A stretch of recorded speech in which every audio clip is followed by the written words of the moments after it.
Hello दोस्तों, welcome to our channel Aryavart study. इस video में हम जानेंगे लघुत्तम समापवर्तक और महत्तम समापवर्तक के बारे में, है ना। एक दूसरे से वे कैसे संबंधित होते हैं और लघुत्तम समापवर्तक और महत्तम समापवर्तक में क्या अंतर है, ये सभी हम इस वीडियो में जानेंगे और इससे संबंधित कुछ क्वेश्चनों को भी हम सॉल्व करेंगे। जैसे अनुपात के बारे में कि अनुपात लघुत्तम समापवर्तक और महत्तम समापवर्तक में अगर दिए हैं क्वेश्चन में तो हम उनको कैसे सॉल्व करेंगे। तो जैसे हम कोई भी नंबर ले लेते हैं उसके जरिए हम समझते हैं, है ना। तो हम नंबर ले लेते हैं 8 और 12, ये हमने नंबर ले लिया। अब इन दोनों का क्या करना है, हमको पहले लघुत्तम समापवर्तक निकालते हैं। तो लघुत्तम समापवर्तक निकालते हैं कैसे, सीधा हम ऐसे कर लेते हैं और लघुत्तम समापवर्तक निकालते हैं। तो 2 से ये जाएगा 8 और 12 दोनों जाएंगे, तो हम 2 से देते हैं, डिवाइड करते हैं। 2 चौके 8, 2 6 12 और 2 दूनी 4, 2 तिया 6 और 2 एकम 2 और 3 को हम 3 ही लिखेंगे, है ना, क्योंकि 3 से तो 2 जाएगा, 2 से डिवाइड होगा नहीं 3, अब 3 से चला जाएगा, है ना। तो ये 3 एकम 3।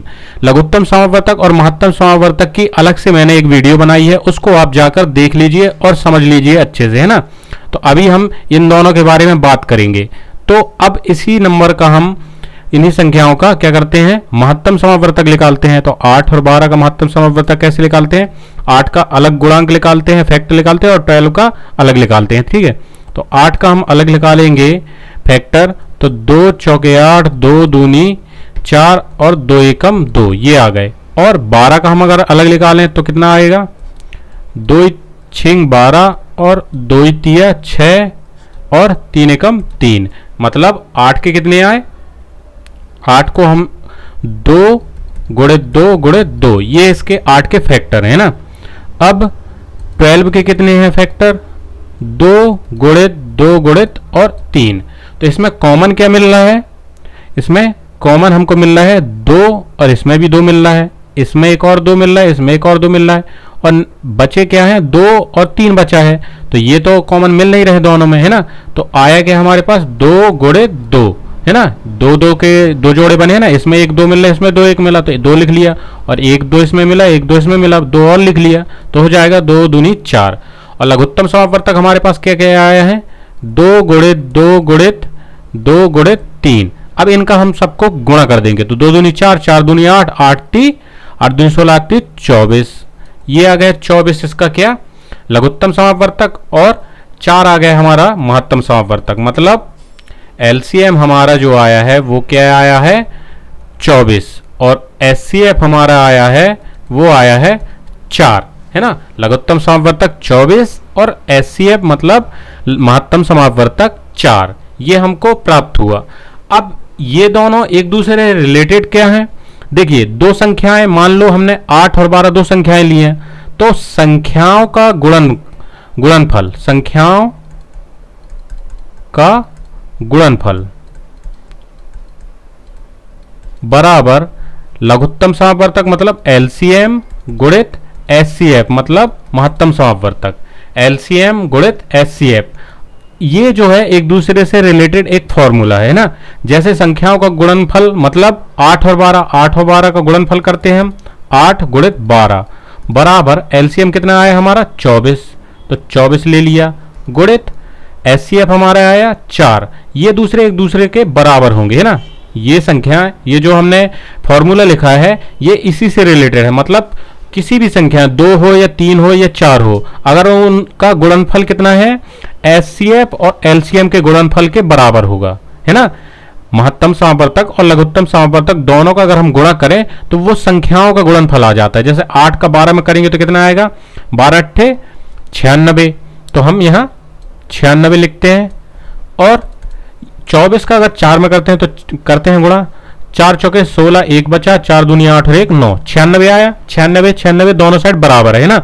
मतलब एक दूसरे से कैसे संबंध रखते हैं कि किन्हीं भी संख्याओं का गुणनफल जिनका हमको एलसीएम एचसीएफ ज्ञात कर रहे हैं, तो उन संख्याओं का गुणनफल और उनका एलसीएम और एचसीएफ एक दूसरे के क्या होते हैं, गुणनफल के बराबर होते हैं। ये हमको याद रखना है ना, फॉर्मूला हमको याद हो जाएगा इतना अगर हम याद कर लेंगे तो हम इन्हीं से संबंधित कुछ क्वेश्चनों को हम सॉल्व करते हैं और देखते हैं कि किस तरह से लघुत्तम समावर्तक और महत्तम समावर्तक के क्वेश्चन होते हैं। तो पहला क्वेश्चन जो है हमारा वो है दो संख्याओं के महत्तम समावर्तक और लघुत्तम समावर्तक क्रमशः 8 और 48 हैं। यदि इनमें से एक संख्या 2 हो और दूसरी संख्या क्या होगी, है ना। इनकी एक संख्या हमको दी है और तो दूसरी संख्या क्या होगी ये हमको पता लगाना है। तो सबसे पहले तो हमें क्या है, क्या क्या दिए हैं, महत्तम समावर्तक और लघुत्तम समावर्तक क्रमशः दिए हैं 8 और 48। मतलब महत्तम समावर्तक HCF जो है वो हमारा है क्या 8 और LCM जो है वो है 48। ये हमको दिया है ना। यदि इनमें से एक संख्या 2 है ना, संख्या क्या है 2 है, तो दूसरी संख्या क्या होगी, तो हम मान लेते हैं कि वह दूसरी संख्या क्या है x है ना। दूसरी संख्या जो है क्या है x है, ये हम मान लेते हैं दूसरी संख्या क्या है x। तो हमने एक फॉर्मूला अभी बताया था, वो क्या था, संख्याओं का गुणनफल बराबर LCM गुणित HCF, लघुत्तम समावर्तक गुणित महत्तम समावर्तक। तो संख्याओं का गुणनफल मतलब पहली संख्या हमको दी है 2 गुणित x क्यों लेंगे, क्योंकि दूसरी संख्याएं क्या क्या है 2 तो दी है और x हमने मान लिया, 2 गुणित x हमने कर दिया, बराबर में LCM हमको क्या दिया है 48, तो 48 हम ये ले लेते हैं। और HCF क्या है हमारा 8, ये हमने 8 भी ले लिया, ये हमने फॉर्मूला में इसकी वैल्यू को रख दिया है ना। अब हम करते हैं तो 2x हो जाएगा यहाँ, और यहाँ 48 गुणित 8 करेंगे तो हमको क्या प्राप्त होगा। हम क्या करते हैं, अभी गुणा नहीं करते हैं क्योंकि हमको सरल करना है ना, सॉल्व करना है सरल विधि से। तो हम क्या करते हैं 2 का करते हैं पक्षांतर, तो 2 का पक्षांतर हम करेंगे तो 48 गुणित 8 बटे 2। अब 2 से हम क्या कर देंगे, काट देंगे, तो 2 एकम 2, 2 चौके 8। अब हमारे पास क्या आ गया x बराबर 48 गुणित 4। अब 4 का हम गुणा कर देते हैं तो 4 अट्ठे 32, 3 बचा हासिलाई है ना, और 4 चौके 16 और 3 19, मतलब 192 हमारा क्या आ जाएगा दूसरी संख्या। उनमें से एक संख्या क्या है 2 है, तो दूसरी संख्या हमारी क्या आ जाएगी 192। x की वैल्यू तो हमने निकाल ली और x की वैल्यू हुई क्या है हमारी दूसरी संख्या है, हमने माना था ना। तो ये इस तरह से रिलेटेड है ना, हमको वो फॉर्मूला को अच्छे से याद कर लेना है। अब बढ़ते हैं हम अपने नेक्स्ट क्वेश्चन की तरफ। तो हमारा सेकेंड क्वेश्चन है दो संख्याओं का अनुपात 3:4 है तथा उनका महत्तम समावर्तक 4 है, तो उनका लघुत्तम समावर्तक क्या होगा, है ना। हमको जो संख्याएं दी हैं वो अनुपात में दी हैं 3:4 तथा उनका महत्तम समावर्तक 4 दिया है, तो हमको लघुत्तम समावर्तक क्या करना है, ज्ञात करना है। तो सबसे पहले तो हम अनुपात के बारे में जान लेते हैं, क्योंकि अनुपात क्या है, जैसे अनुपात 3:4 हमको दिया है तो ये क्या हो गई 3/4, यानी अनुपात का मतलब क्या होता है बटे में, है ना। 3:4 मतलब 3/4। अब इसमें अगर हम 10 का गुणा कर दें तो इसमें भी 10 का गुणा करना पड़ेगा, है ना, तो हो जाएगा 30/40। तो ये एक दूसरे से क्या है फिर भी बराबर है, मतलब इनका अनुपात जो आएगा 30/40 का अनुपात 4 ही आएगा, है ना। मतलब कि 3:4 दिया है, मतलब 3 के गुणनफल में गुणनखंड जो है 3 के गुणा में जो है वो कोई भी संख्या होगी, तो 4 के में भी कोई भी संख्या होगी। मतलब संख्याएं जो है हमको पता नहीं है कि कितनी हो सकती है, गुणांक जो है और कुछ भी हो सकते हैं, तो 4 के भी हो सकते हैं, है ना, 3 के और 4 के कुछ भी हो सकते हैं। तो हम क्या है संख्याएं क्या मानेंगे, जो संख्याएं 2 हैं 3 और 4 है जो, तो 3 और 4 तो मान नहीं सकते, इसको हम मानेंगे 3x और 4x, ये मानेंगे, है ना। संख्याएं क्या है 3x और 4x, ये हमने मान लिया। अब 3x और 4x क्या कहलाएंगे हमारे पास। अब इसका हम क्या करेंगे HCF ज्ञात करेंगे, 3x और 4x का HCF, क्योंकि हमको HCF क्या करना है दिया है 4, तो हम 3x और 4x का HCF ज्ञात करेंगे। तो कैसे ज्ञात करेंगे, 3x का पहले हम ले लेते हैं, 3x का गुणनखंड ज्ञात करते हैं फैक्टर, तो ये जाएगा किससे 3 से जाएगा और x से जाएगा, है ना। तो पहले हम x से देते हैं, तो x से देंगे तो 3 बचेगा और 3 से देते हैं तो एक बार चला जाएगा। अब ऐसे ही हम 4x का निकालते हैं, तो यहाँ क्या करेंगे हम 2 से देंगे, 2 दूनी 4 और यहाँ x तो है ही है। अब 2 से फिर चला जाएगा, 2 एकम 2, और यहां क्या है, x बचेगा, है ना, तो x से देंगे तो 1, ये आ गया।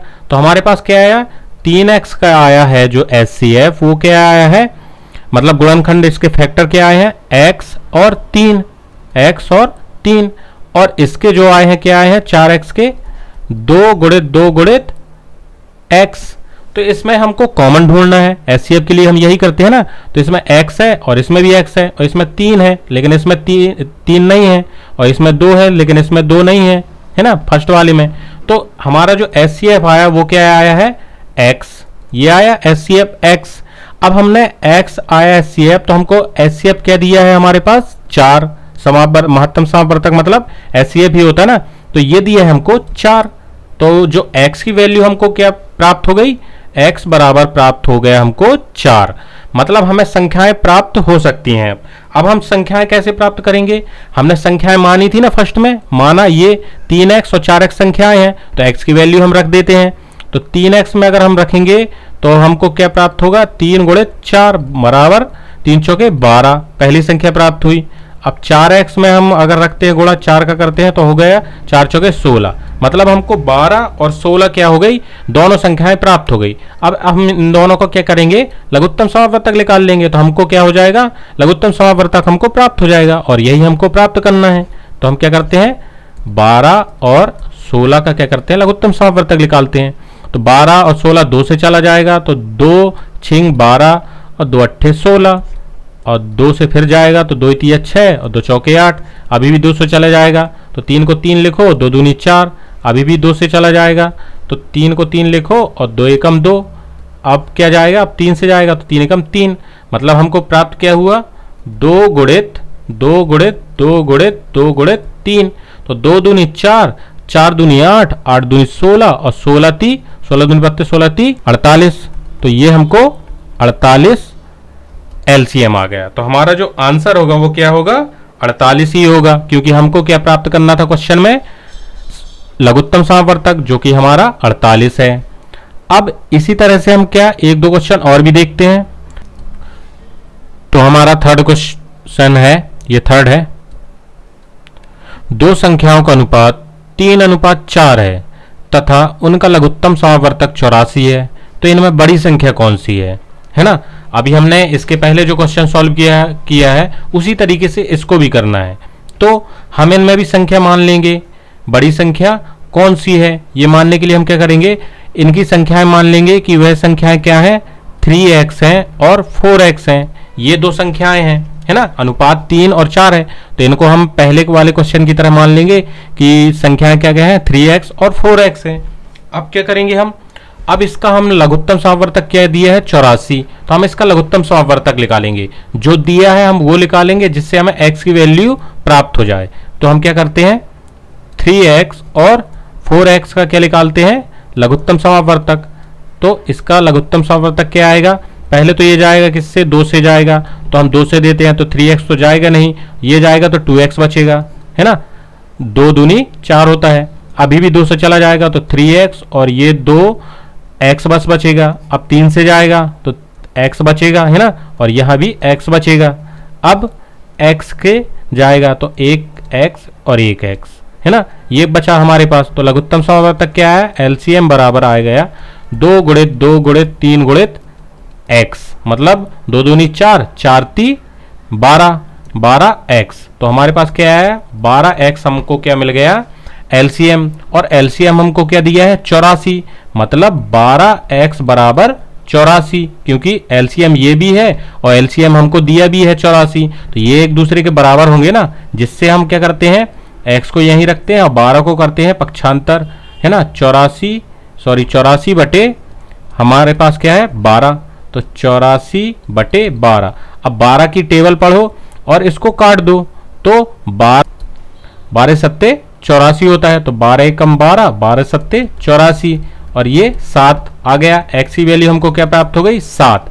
मतलब हमको संख्याएं क्या मानी है, 3x और 4x माना है, तो हम क्या करते हैं, 3x में रखेंगे तो क्या हो जाएगा, 3 गुणित x की वैल्यू 7, 3 सत्ते 21, और 4x में रखेंगे तो हमको क्या होगा, 4 गुणित 7, 4 सत्ते 28, तो बड़ी संख्या क्या है, 21 है कि 28 है, 28 है। तो हमारा आंसर क्या आएगा, 28। बड़ी संख्या हमको प्राप्त करनी थी ना, तो बड़ी संख्या 28 है, तो यही हमारा आंसर है। अब हम क्या करते हैं, नेक्स्ट क्वेश्चन एक और सॉल्व करते हैं। तो हमारे पास फोर्थ क्वेश्चन है, ये है दो संख्याओं का योग 36 है और इनका महत्तम समापवर्तक 3 है तथा लघुत्तम समापवर्तक 105 है, तो इन संख्याओं के व्युत्क्रम का योग कितना होगा। इस टाइप का अगर क्वेश्चन आता है तो हमको कैसे सॉल्व करना है। तो सबसे पहले तो हमको दिया है दो संख्याओं का योग 36 दिया है, तो हम क्या करते हैं, सबसे पहले संख्याएं मान लेते हैं कि वे संख्याएं कौन सी हैं, दो संख्याएं हैं। तो दो संख्याएं कौन कौन सी है, x और y, ये हमने मान लिया। अब इन संख्याओं का योग कितना है, 36 है, मतलब x प्लस वाई बराबर कितना है, 36। हम प्रश्न के अनुसार कर रहे हैं, इन दोनों का योग कर दिया और बराबर में क्या है, हमको दिया है 36, तो 36 हो जाएगा बराबर इन दोनों का अगर योग करेंगे तो। अब महत्तम समापवर्तक 3 तथा लघुत्तम समापवर्तक 105 है, और हमने फॉर्मूला जो है लघुत्तम समापवर्तक के बारे, महत्तम समापवर्तक और लघुत्तम समापवर्तक में संबंधित एक फॉर्मूला बताया था, जो कि क्या था, संख्याओं का गुणनफल बराबर एलसीएम गुणित एचसीएफ, मतलब लघुत्तम समापवर्तक गुणित महत्तम समापवर्तक। तो हम क्या करेंगे, संख्याओं का गुणनफल मतलब x इंटू वाई बराबर कितना है, एलसीएम गुणित एचसीएफ, मतलब 5, 3 दिया हमको क्या, महत्तम समापवर्तक, तो 3 गुणित 105 हो जाएगा ना, एलसीएम गुणित एचसीएफ, ये हमने कर दिया। अब इसको हम अगर गुणा करते हैं तो कितना आएगा, 3 में 5 का करेंगे, 3 पचे 15, 1 बचा और 0, तो फिर 1 आ जाएगा और 3 एकम 3, मतलब 315 हमको क्या प्राप्त हो गया, एक्स वाई, ये हमको प्राप्त हो गया। अब हम क्या करेंगे कि हमने क्या माना है, x और y, अब इसके व्युत्क्रम का योग कितना होगा। प्रश्न क्या पूछ रहा है कि इन संख्याओं के व्युत्क्रम का योग कितना होगा। व्युत्क्रम मीन्स क्या होता है, हमने बताया था ना कि अगर कोई भी संख्या है उसका व्युत्क्रम मतलब उसका उल्टा, मतलब अगर 2 है तो उसका उल्टा क्या हो जाएगा, 1/2। तो ऐसे ही क्या हो जाएगा, x है तो x का क्या उल्टा हो जाएगा, 1/x हो जाएगा ना। तो हम क्या करते हैं, व्युत्क्रम का योग लिख देते हैं, 1/x प्लस 1/y, ये हो जाएगा इनके व्युत्क्रम का योग। अब हम इसको सॉल्व करते हैं, तो सॉल्व करेंगे तो हमको भिन्नों को जोड़ने के लिए क्या करना पड़ता है, एलसीएम लेना पड़ता है ना। तो x और y का एलसीएम क्या आ जाएगा, x और y ही आएगा। अब हम क्या करेंगे, x से x y में भाग देंगे, तो x से x कैंसिल हो जाएगा और बचेगा अपने पास क्या, ओनली y, और y का गुणा 1 में करेंगे तो यहाँ आ जाएगा y, और यहाँ y का भाग देंगे किसमें, x y में, तो y से y कैंसिल हो जाएगा और यहाँ बचेगा y, और 1 में गुणा करेंगे y का तो y आ जाएगा, है ना। यहाँ जो है x कट जाएगा तो यहाँ y कट जाएगा तो x बचेगा, है ना। तो यहाँ हम x लिख देते हैं, x बचेगा। अब हम इसमें क्या करते हैं, इनकी वैल्यू रखते हैं, जैसे x प्लस वाई बराबर 36 दिया है, मतलब y प्लस x है, मतलब x प्लस वाई ही है ना, प्लस प्लस की सब है तो एक्सचेंज हो सकती है ना। तो यहाँ आ जाएगा 36 x प्लस वाई, और एक्स वाई की वैल्यू कितनी हमको हमने ये फाइंड की है ना, ये 315, तो हम यहाँ लिख देंगे 315। अब हम इसको करेंगे सॉल्व, तो यही हमारा क्या हो जाएगा, आंसर भी हो जाएगा, है ना। तो इसको सॉल्व करते हैं, तो 3 से काटते हैं, है ना, 2 से तो कटेगा नहीं क्योंकि 315 है, तो 3 से काटते हैं तो 3 एकम 3 और 3 दूनी 6, ये कट जाएगा, है ना। अब यहाँ 3 एकम 3, 3 पचे 15, लेकिन डायरेक्ट हम 15 नहीं लिख सकते, तो यहाँ 0 कर देंगे और 3 पचे 15, ये हो जाएगा 105। ये हमने कर दिया, क्योंकि 3 के बाद डायरेक्ट के 15 से हम नहीं काट सकते हैं, बीच में हमको क्या करना पड़ेगा, 0 लगाना पड़ेगा। तो ये आ जाएगा हमारे पास कितना, 12/105। अभी भी क्या है, ये 3 से कट सकता है, तो हम क्या करते हैं, 3 से काटते हैं, 3 चौके 12, है ना, 3 चौके 12 और 3 तिरका 9, 1 बचा, 3 पचे 15। अब बचा हमारे पास क्या, 4/35, और यही हमारा क्या है, आंसर है।